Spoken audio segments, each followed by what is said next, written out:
Being comunicado. recorded. De aquí en adelante voy a pasar a leer el comunicado en su extensión total. Me disculparán, pero es un poco largo, tal como lo ameritan las circunstancias. Según el FMI y varios importantes analistas internacionales, la pandemia está generando una recesión global cuyos efectos incipientes se observan ya en los datos de actividad de enero en China y el resto de Asia, y se observarán a partir de los datos de febrero y marzo en Europa, los Estados Unidos y el resto del globo. Parece haber acuerdo en que será una recesión profunda, pero para algunos el impacto en la actividad sería transitorio, tendría forma de V corta, con una rápida recuperación posterior. Para otros, la duración de la recesión se prolongaría y la recuperación tendría forma de una U con el tramo horizontal extendido. La evolución de la epidemia de coronavirus y sus efectos en la actividad en China, Corea, Singapur, Taiwán, al igual que la contención que ha podido realizar Alemania, constituyen antecedentes que permiten algún margen de optimismo respecto a la duración del choque inicial. Pero por otra parte, el descontrol observado en la situación sanitaria de las últimas semanas en Italia, en España y en parte de los Estados Unidos son fuentes de mayor preocupación. Desde fines de septiembre recién pasado, las bolsas internacionales medidas por índices en dólares han acumulado caídas del orden de 25%, como el MSCI. Las bolsas internacionales habían subido tras la firma del acuerdo de la tregua comercial entre China y Estados Unidos hace unos meses, pero la pandemia del COVID-19 no solo ha añadido otro choque negativo muy poderoso, sino que además ha eliminado el optimismo que en un momento existió sobre el curso del acuerdo. Las cadenas de valor global siguen siendo destruidas, trancando el comercio, lo que se suma al fuerte impacto sobre el turismo, la industria de transporte de pasajeros y en general el consumo que ha generado la epidemia. Las tensiones geopolíticas se han trasladado desde el conflicto entre los Estados Unidos e Irán a uno entre Estados Unidos y China, con mutuas acusaciones sobre el origen del virus que ha generado la pandemia y una nula cooperación para enfrentarlo. En Chile, el impacto negativo sobre las bolsas ha sido todavía más significativo y el IPSA, medido en dólares, acumula caídas del 50% desde fines de septiembre como resultado de los efectos del choque interno de violencia e incertidumbre política se agrega ahora el externo de la pandemia.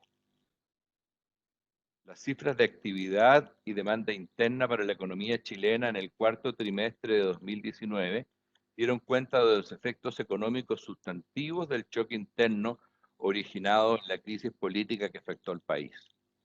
El PIB se redujo en 2,7% respecto al mismo periodo del año anterior y el crecimiento de 2019 cerró en 1,1%, un punto menos de lo que se esperaba antes del 18 de octubre, lo que sirve para dimensionar su costo.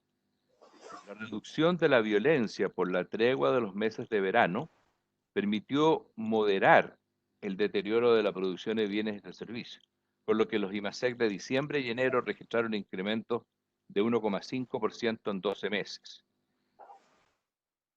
Por su parte, la velocidad anualizada del IMASEC desestacionalizado para el trimestre móvil terminado en enero subió a más de 10% anual y resultados similares se extenderían también para febrero, completando una fase de franca recuperación que ha permitido moderar en algo los costos de la violencia. Lamentablemente, el mayúsculo choque externo que recibió la economía en marzo volverá a hundir la actividad, generar una contracción importante en el segundo y tercer trimestre, al menos. Por su parte, el mercado laboral va gradualmente revelando un empeoramiento marcado de sus indicadores. La tasa de desempleo pasó de 7,1% en el trimestre móvil terminado en octubre a 7,4% en el trimestre terminado en enero, lo que es un aumento moderado que es típico de este indicador que no presenta gran sensibilidad al ciclo de actividad. El impacto del choque interno se reflejó más plenamente en el empleo formal, que pasó de expandirse al 3,2% anual en el trimestre terminado en noviembre a contraerse al 0,2% anual en el terminado en enero. En esos 2 meses se perdieron 72.000 empleos formales. Las perspectivas para los meses que siguen son particularmente preocupantes, más que por el aumento que registrará la tasa de desempleo, por la caída que estará asociada a la profundidad que llegue a tener la recesión que a esta altura parece inevitable. Preocupa particularmente la disminución de los ingresos de los trabajadores informales e independientes, que será muy profunda y que para su reversión requerirá de 2 elementos. Por una parte, lograr algún grado de normalidad en la actividad y el desplazamiento de las personas, y por otra, que el efecto de las políticas empiece a reversar la fuerte disminución de la demanda. La incertidumbre sobre cómo los problemas sanitarios, políticos y sociales serán resueltos continúa impactando el clima de negocios, las decisiones de inversión y el precio de los activos locales. La inversión en maquinaria y equipo dejó de crecer en el último trimestre de 2019 y registraría una caída en el primer trimestre de este año, la que se iría acentuando en el segundo y tercer trimestre del mismo. En línea con lo anterior, las expectativas de analistas siguen siendo revisadas a la baja y se contempla una caída en la inversión en la formación bruta de capital fijo de 2 dígitos en el año 2020 como un todo. Esta menor inversión, particularmente en lo relativo a la construcción, tendrá efectos muy negativos en el empleo. La respuesta de un masivo plan de estímulo fiscal por un valor estimado de 5 puntos del PIB, que se suma al efecto de 75 puntos base de reducción adicional en la TPM, deberían ser una luz de esperanza, primero para amortiguar algo los efectos del paro de actividad requerido por las medidas sanitarias y segundo para impulsar la recuperación de la actividad y el empleo cuando éstas se levanten. Sin embargo, las demoras en la aprobación de las leyes requeridas para implementar las medidas propuestas por el gobierno, a lo que se suman los tiempos de implementación, hacen presumir que sus efectos solo se sentirán hacia fines del tercer trimestre. Las medidas fiscales y monetarias no pueden compensar el paro generalizado de actividades que han caracterizado tanto los episodios de violencia política como el agravamiento de la epidemia. Mientras no se pueda restablecer un mínimo grado de normalidad en la actividad y movilidad general de personas y bienes, las medidas de política económica solo podrán amortiguar parcialmente el choque original. Además, las restricciones de recursos públicos siguen existiendo y es importante que el plan fiscal tenga un diseño que lo haga sustentable en el mediano y largo plazo, para así asegurar la efectividad de la política fiscal y su contribución a la estabilidad macroeconómica. La caída en los precios de los activos locales y la ampliación de las primas por riesgo se han intensificado en las últimas semanas. El riesgo país, que estaba en 131 puntos base el 18 de octubre, llegó a un máximo de 2019 de 153 puntos base hacia fines de noviembre, nivel que volvió a ser superado puntualmente en febrero, pero que en marzo fue excedido con creces, llegando a 388 puntos base hace unos días. El tipo de cambio ha vuelto a superar máximos históricos, amenazando hace unos días alcanzar los 900 pesos por dólar, aunque ha retrocedido. La reciente reducción de la TPM realizada por el Banco Central no tuvo mayor efecto cambiario, porque se hizo en el contexto de una más fuerte caída en la tasa de los fondos federales, la que ya ha llegado prácticamente a cero y por tanto no puede seguir cayendo. Las medidas complementarias del Banco Central en términos de proveer liquidez por canales del sistema bancario dirigida a personas y pymes, además de la intervención cambiaria, están ayudando a moderar las fuertes tensiones financieras y debe ser prolongada e intensificada. Las turbulencias financieras y el fuerte incremento en el riesgo de crédito están ahora asociados a los efectos de la pandemia, lo que refuerza y amplifica las incertidumbres generadas inicialmente por la violencia política y el vandalismo. Estas fuentes de incertidumbre siguen siendo una amenaza de renovadas tensiones e impactos sobre el precio de los activos locales. La depreciación del peso se ha visto reflejada en un alza importante de la inflación IPC, la que llegó en febrero a 3,9% en 12 meses. El proceso inflacionario se ha visto agravado por los efectos de la sequía sobre el precio de frutas y verduras, pero ha sido aliviado gracias a la masiva caída de los precios internacionales del petróleo y sus derivados. Es importante notar que la inflación subyacente sigue en torno a la meta del 3%, ya que si bien la inflación de los bienes transables, distintos energías y alimentos se ha acelerado por la depreciación real del peso, la magnitud de ese efecto aparece amortiguado por menores márgenes asociados a la debilitada demanda interna. A ello se agrega la relativa estabilidad de la inflación de servicios o no transables, que se mantiene bajo el 3% anual. Es vital mantener firme el ancla nominal en el mediano plazo, pero un aumento transitorio de la inflación hacia el límite superior del rango meta es un resultado esperable y perfectamente acomodable en un marco de metas de inflación flexible. En ese sentido, parece haber un cierto espacio para bajar la TPM, pero existen visiones distintas en cuanto al ritmo de hacerlo. El acuerdo mayoritario de este grupo es bajar la TPM en otros 50 puntos base y seguir haciéndolo en la medida que se moderen las presiones a la depreciación del peso. Sin embargo, más que el costo del crédito, que ya es reducido, de hecho negativo en términos reales para deudores prime, lo que más preocupa es su distribución y llegada a las pymes, a las personas y a los sectores más afectados por los recientes choques, los que requieren de apoyo de liquidez para poder superar la emergencia. En consideración a todo esto, el Grupo de Política Monetaria, en decisión dividida, recomienda bajar 50 puntos base la tasa de política monetaria a 0,50%. El GPM, de forma unánime, recomienda un énfasis especial en los mecanismos que permitan la llegada del crédito a los sectores más afectados por la emergencia. Muchas gracias. Bien.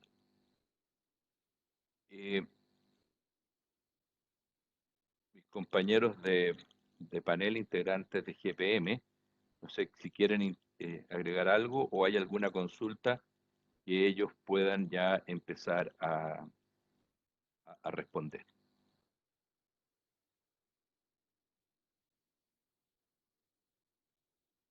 ¿Aló? Lina Castañeda por acá. ¿Por qué 50 puntos base? O sea, ¿cuál es la diferencia en este voto dividido? 50 o 25. Sí. ¿Pero por qué? ¿Cuáles son los argumentos que están detrás de una y otra posición? Bueno, yo creo que en el comunicado se expresa ahí de que la preocupación es el efecto que puede tener eventualmente sobre el tipo de cambio la baja en la TPM. Y de ahí pueden haber distintas visiones respecto a qué ritmo ir haciendo las reducciones.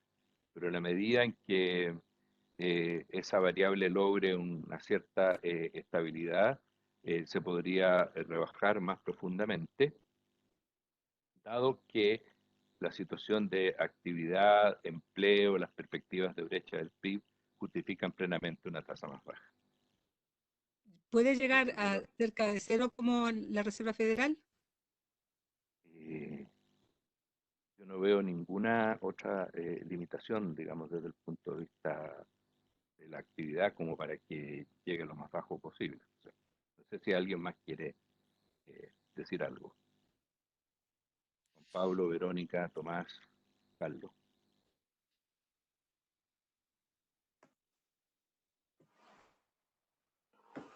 ¿Puedo hablar? Sí, está. Ya. Identifícate. No, lo que pasa es que los cambios en el tema de la pandemia han sido rápidos, bruscos, abruptos, y algunos teníamos la visión de que con lo que ha estado pasando, la evolución tan rápida de las variables y el deterioro tan acentuado y rápido, algunos teníamos la visión de que apurar un poquito el tranco en la disminución de la TPM era recomendable en este momento, y por eso algunos de nosotros votamos por 50 puntos base.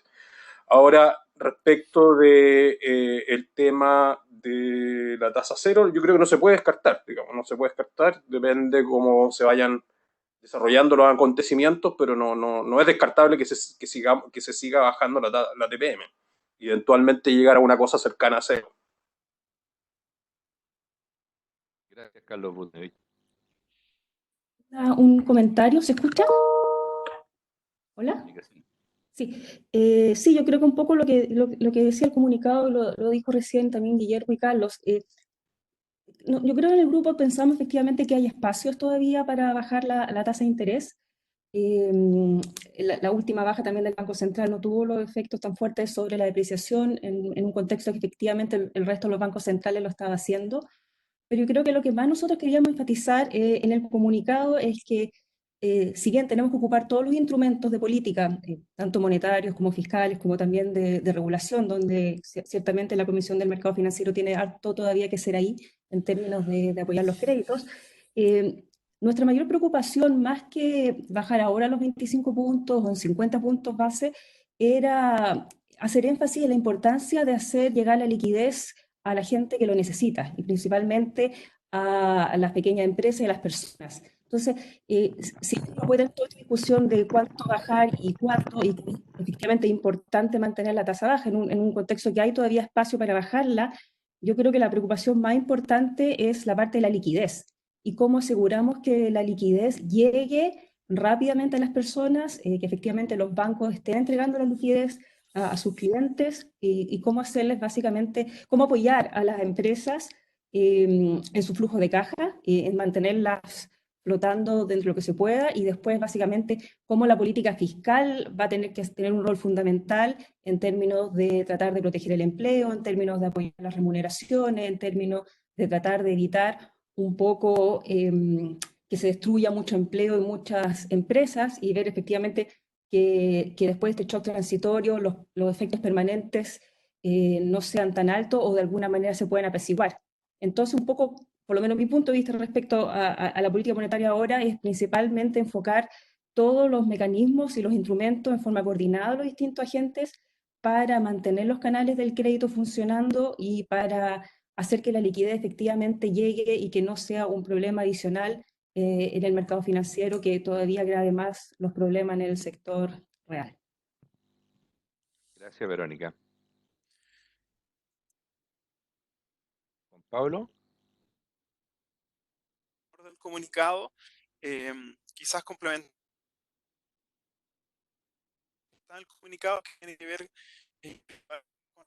con una señal del movimiento de la tasa de política monetaria en dirección de que de que el Banco Central tiene el espacio para todavía ser estimulativo en la economía, y eso por una parte ayuda a que cuando el paquete fiscal esté aprobado pueda en el fondo poder tener más efecto en la economía. Entonces, la medida que hay una coordinación en esta idea de poder tener políticas expansivas, va a hacer que el paquete fiscal también tenga mayor efecto en la economía cuando logre implementarse. Eso por una parte. Y por otra parte, efectivamente el Banco Central, desde que tenemos un esquema de meta inflación en pleno, ha ganado credibilidad en ese objetivo y en esa ancla nominal, y por lo tanto puede comunicar claramente que es factible con su mandato y su implementación de política monetaria tener un desvío transitorio de la inflación por sobre la meta, pero tratando de tener una política monetaria expansiva en este contexto.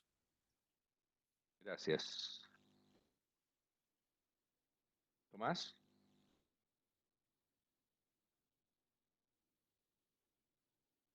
Tomás. Bueno, al parecer no está conectado, no tiene más que agregar. ¿Habría alguna otra consulta? No veo consultas en el chat, pero también se podrían presentar ahí esas consultas o algún otro periodista hacerlas en forma de audio. Guillermo, Lina, nuevamente, ¿cuáles son, si ustedes consideran que son insuficientes las medidas adoptadas como para que se transmitan rápidamente hacia los sectores que más lo requieren, como las pymes y las personas, y qué se necesitaría? Porque, ¿qué incentivos tiene la banca? ¿Son suficientes los que ya se han dado de liquidez? No sé, Carlos, ¿quisieras tomar tú esa? Mira, Lina, el lunes pasado también la CMF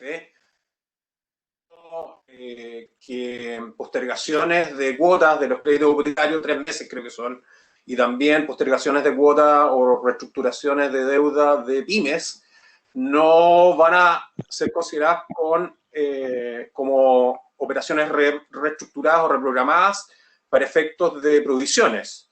Por lo tanto, no va a aplicar una exigencia adicional de provisiones en esos ámbitos. Yo creo que eso es una medida que hay que reconocer que va en la dirección correcta, en términos de no apretar más por el lado de las provisiones este tipo de procesos que son necesarios para efectivamente, como decían mis colegas, alivianar la carga de la deuda, alivianar la liquidez. Por otro lado, bueno, efectivamente también el Banco Central ha ido digamos, ampliando, digamos, la cantidad de instrumentos disponibles para ser vendidos por parte de los bancos al Banco Central con pacto de retrocompra, y eso también favorece también la liquidez. Ahora, yo creo que más que decir insuficiente, yo creo que las políticas van en la dirección correcta, y las dosis yo creo que se van a ir graduando en la medida que veamos cómo esto evoluciona. Y esto evoluciona, como dije anteriormente, con una rapidez y un nivel bastante brusco. Y yo creo que el gobierno, el Banco Central, la CMF están en esa disposición de ir digamos, aportando nuevas políticas en la medida que eso se vaya requiriendo. Así lo veo yo, por lo menos. Verónica, ¿quieres agregar algo? Juan Pablo.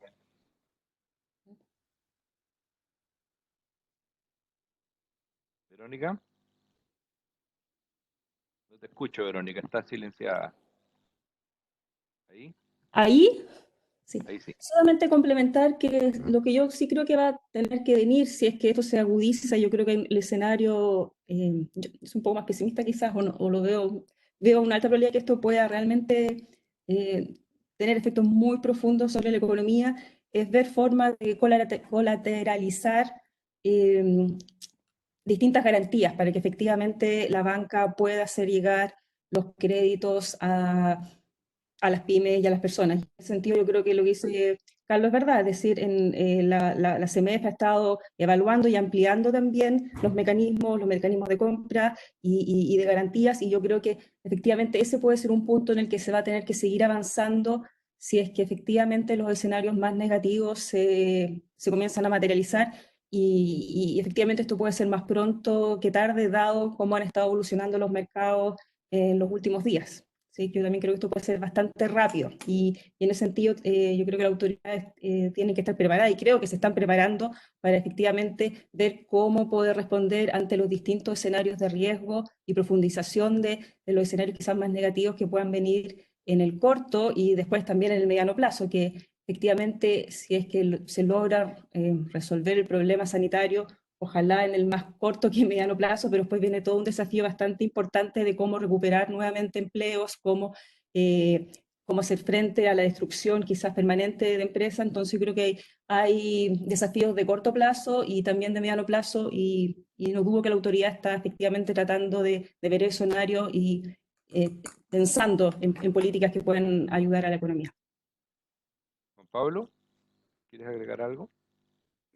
Sí, yo o sea, estoy de acuerdo con todo lo que se ha mencionado. Quizás enfatizar como un mensaje más allá de que si las medidas sean suficientes o no insuficientes, yo creo que lo importante, como se está desenvolviendo tan rápido, hay mucha incertidumbre para poder cualificar si son insuficientes o suficientes.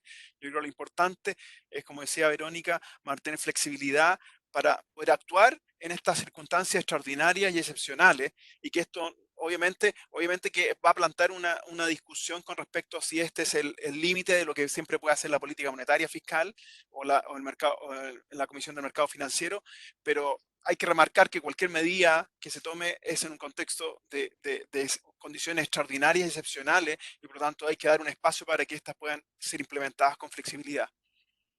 Muchas gracias. Tengo acá de Andrés Huerta de Radio ADN una consulta en que se refiere a que el Banco Central, al recortar extraordinariamente la tasa de interés el 16 de marzo recién pasado, dijo que el escenario es contractivo. ¿Esperan una fuerte rebaja en el crecimiento en su próximo IPOM? Naturalmente, diría yo. Ahora, por lo mismo que hemos señalado, el escenario es bastante incierto y por lo tanto creo que el margen de amplitud de las proyecciones es bastante fuerte. Desde mi propio punto de vista, creo que estamos en una recesión y que el PIB este año va a caer, lamentablemente.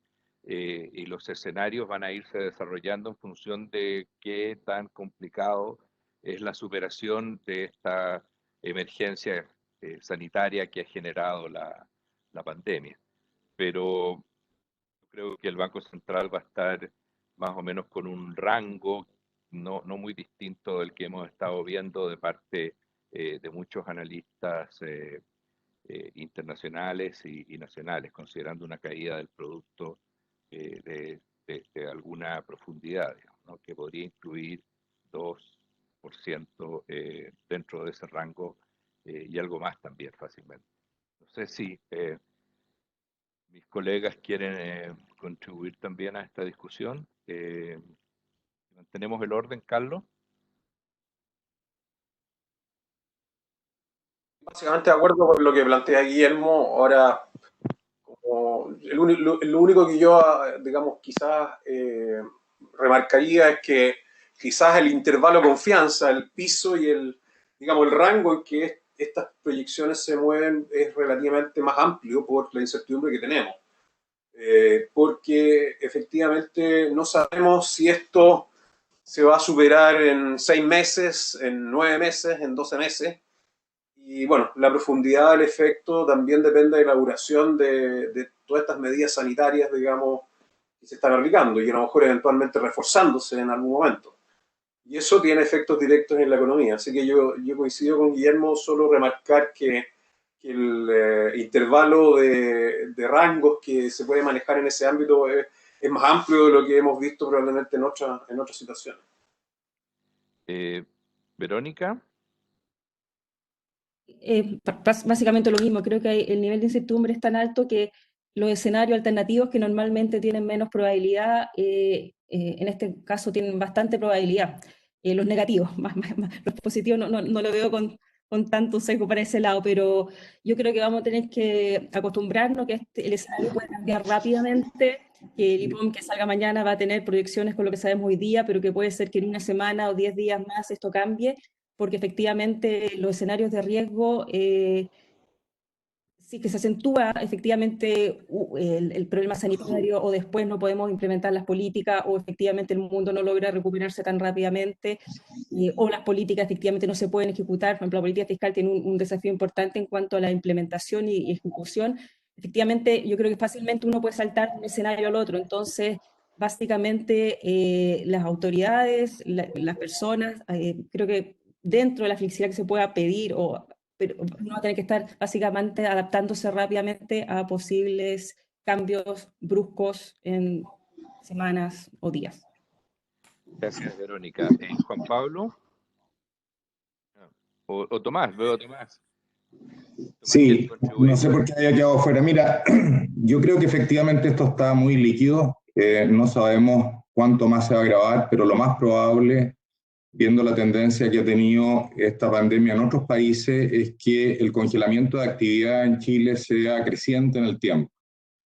Y de ser así, y si terminamos con cuarentenas obligatorias en un porcentaje alto de la población, el impacto sobre la actividad puede ser un impacto sin precedentes conocidos en tiempos recientes. Podemos efectivamente tener una contracción del PIB este año del 2% o incluso más. Cuando uno hace una revisión del PIB por el lado sectorial y cuantifica el impacto de la paralización sobre diversos sectores de la economía, se puede llegar a justificar una caída del PIB incluso más intensa. Yo creo que desde el punto de vista de las políticas económicas, la respuesta de la autoridad ha sido la adecuada, tanto del Banco Central como de Hacienda. Creo que el grueso de los países están yendo con paquetes fiscales y monetarios mucho más allá de lo tradicional, porque esto no es una crisis tradicional. Y como decía recién Verónica, en la medida que esto se vaya grabando, vamos a ir evaluando en tiempo real si es que es necesario dar pasos adicionales. Por último, decir que concuerdo con lo que dijo inicialmente Guillermo, aquí más importante que el nivel de la tasa de interés, que ya es un nivel bastante bajo en un contexto histórico, que podría eventualmente bajarse aún más, es que el crédito llegue donde tiene que llegar. Y aquí creo que los incentivos están bien puestos para las tres partes, digamos. Están bien puestos para el sistema financiero, en la medida que el sistema financiero no puede reconocer un deterioro de cartera muy abrupto y significativo, sin tener que, de hecho, acudir a una capitalización adicional. Lo que aprobó la CMF de poder aplazar pago de cuotas sin que eso signifique aumentar las provisiones es una medida que va en la línea correcta. El sistema financiero está en el mismo barco que la economía real, que es la segunda pata. Es súper importante evitar la quiebra de empresas para que el impacto segunda vuelta sobre el empleo sea lo más acotado posible. Ya tenemos un problema serio con un porcentaje alto, más del 20% de los trabajadores que son informales, a los cuales es difícil acudir en ayuda. Entonces, al menos que el empleo formal tratemos de preservarlo a toda costa. Y obviamente el gobierno es la tercera pata comprometida en esto, que también tiene los mismos incentivos, en la medida que el sistema financiero acuda en ayuda al sector real en forma eficiente, bueno, más factible es que la política fiscal que va a contribuir a la recuperación tenga un impacto mayor. Aquí hay un complemento entre la política de financiamiento a las empresas y la política fiscal posterior. Entonces, para redondear, está haciéndose lo correcto, la intensidad me parece por ahora adecuada, probablemente se va a tener que avanzar con más intensidad hacia adelante, porque esto no tiene precedentes claros y vamos a ir viendo cómo evoluciona. Muchas gracias, Tomás. Juan Pablo, ¿quieres agregar algo? No, un leve detalle con respecto a sobre la rebaja del crecimiento del IPOM. Creo que efectivamente los números que siempre presenta el Banco Central que informan la incertidumbre están hechos para tiempos normales y obviamente no estamos en tiempos normales, entonces probablemente no sé cuán importante puede hacer eso en el contexto de dar un número preciso, además con tanta incertidumbre. Yo creo más importante el accionar del banco, porque esto es algo inédito, entonces puede ser que el banco tome una decisión con respecto a tratar de dar un mensaje de que la incertidumbre aumentó, pero quizá eso es más secundario a la hora de sus decisiones, en realidad. Bien, gracias. Yo quisiera solamente añadir que me tocó leer durante el fin de semana un informe de la OECD en el cual trata de hacer una relación entre las medidas de reducción de movilidad, evitar contacto, etcétera, y el impacto sobre las economías. Y en una estimación gruesa que ellos hacen, dicen que por cada mes de aplicación estricta de medidas que restringen a una parte significativa de la economía la movilidad y la posibilidad de hacer transacciones, hay una baja en el producto como de 2 puntos porcentuales por cada mes. Entonces, ahí, bueno, hay que considerar la amplitud de rango, digamos, de lo que esto pueda significar. Por una parte, por cuánto tiempo dura la necesidad de tener impuestas estas medidas de restricciones, y segundo, qué tan intensas son y a qué parte, digamos, del territorio afectan, para entender un poco lo amplia que puede ser el rango de resultados. Tengo de Tamara de Mega Noticias una pregunta respecto de los bancos y las flexibilidades que están tomando para apoyar a sus clientes en el sentido de postergar cuotas. En el caso del BCI, anunció la postergación de 6 cuotas para crédito hipotecario a tasa cero. ¿Creen que eso generará una presión dentro del sector? ¿Entregará más fluidez a la economía esas medidas? Bueno, yo creo que ciertamente que es una ayuda, digamos, la postergación de 6 cuotas de créditos hipotecarios ya significa una ayuda para quienes están eh, enfrentando esa forma de endeudamiento. ¿Generará eso una presión dentro del sector? No sé, los efectos competitivos pueden ser importantes y se puede extender al resto de la banca, y como también extender al resto de otros productos financieros que buscan que hacen ese necesario refinanciamiento. Pero le voy a preguntar a mis colegas también qué es lo que pueden ellos comentar y ampliar respecto de estas medidas. Siguiendo el orden que habíamos tenido, primero le ofrezco la palabra a don Carlos Budnevich. Bueno, primero decir que obviamente que una medida como la que plantea el Banco SI es una medida que alivia bastante la carga financiera por el periodo que ofrece ese banco, y además una tasa de interés de cero, es decir, en el fondo van a ser las mismas cuotas y solamente se van a postergar, digamos, sin cambiar el nivel de la cuota, según lo que se desprende de lo que se explica. Ahora, es cierto lo que dice Guillermo, de alguna manera cada banco va a tomar decisiones en este ámbito, pero yo imagino que efectivamente, digamos, esto probablemente se va a ir extendiendo en el tiempo en distintos productos y en distintos bancos. Yo creo que eso va a ir en esa dirección. Ahora, la velocidad no te lo podría decir, digamos, pero sí yo creo que va a tener un efecto de demostración hacia el resto del sistema financiero. Gracias, Carlos. No sé si Verónica.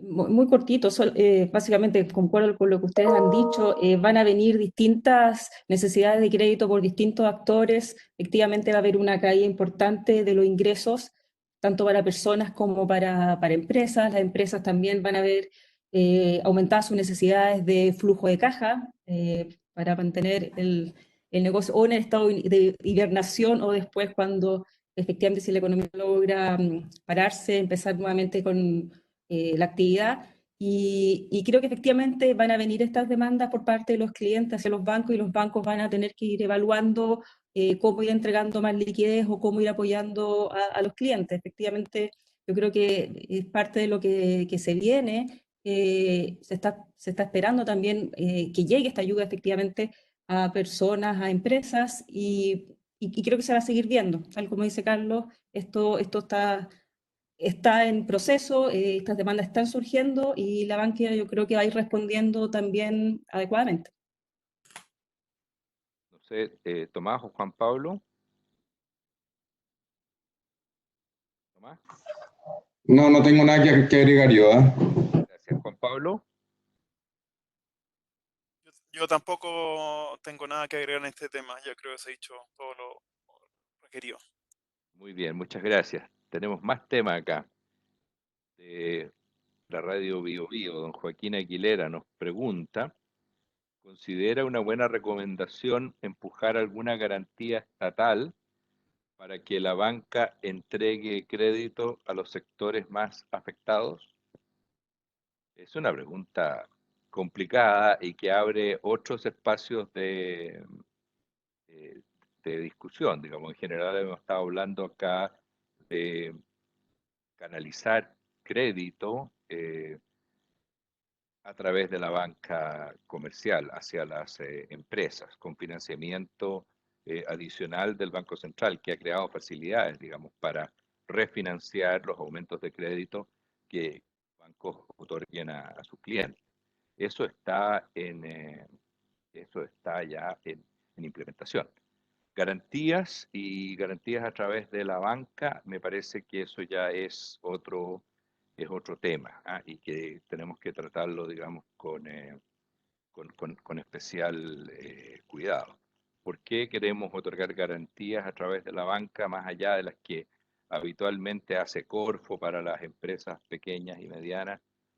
No sé en qué medida puedan ser ellas necesarias. Yo creo en el ambiente internacional, en el ámbito internacional, en el refinanciamiento de bonos y de créditos internacionales, esas garantías podrían eventualmente tener un papel algo superior, algo de hacerse más necesaria para permitir a las empresas funcionando. Pero desde mi punto de vista, yo creo que habría que añadir algunas condiciones. O sea, la primera de ellas es de que estas garantías en ningún caso signifiquen un rescate o amortiguar, digamos, el impacto de la crisis sobre el precio de las acciones, etcétera, sino sean una forma de dar liquidez y permitir financiamiento transitorio en un momento de amplia incertidumbre. Para eso las garantías tienen que tener un costo y, por ejemplo, implicar la emisión de acciones preferenciales o una parte del capital en caso de que ellas no puedan ser pagadas. Pero todo esto es algo que requiere de un diseño y una discusión mucho más profunda. Solamente he dado unas primeras impresiones. No es un tema que nosotros hayamos discutido ni elaborado, tampoco está dentro del ámbito muy cercano a la política monetaria, pero como yo sé que los integrantes de GPM son todos grandes expertos en macroeconomía y finanzas, van a poder dar algunas opiniones inteligentes a este respecto. Así que, por lo menos, solicitar si pueden referirse al tema. Carlos Budnevich, en primer lugar, por favor. Sí.